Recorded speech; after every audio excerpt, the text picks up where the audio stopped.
Tired of losing track of your time and feeling unproductive? This quick tutorial will show you how to sign up for Clockify, a free and powerful time tracking tool, in just a few easy steps. First, navigate to Clockify in your web browser. You'll see options to sign up with your Google account, your email, or with an Apple ID. For this tutorial, let's sign up with email. Click on the Sign Up with Email button. Now, enter your email address in the email field. Then, create a strong password and enter it in the password field. Confirm your password in the Confirm Password field. Next, carefully read the terms of service and privacy policy, then check the box to agree to them. This is important to understand how your data is handled.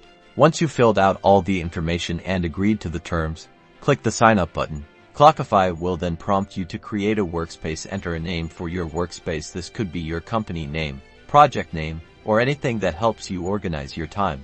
Click the Create Workspace button to finalize the sign up process. Congratulations! You are now signed up and ready to start tracking your time with Clockify. You can immediately begin adding your first time entry. For more detailed guides on using Clockify's features, check out our other videos. Thanks for watching.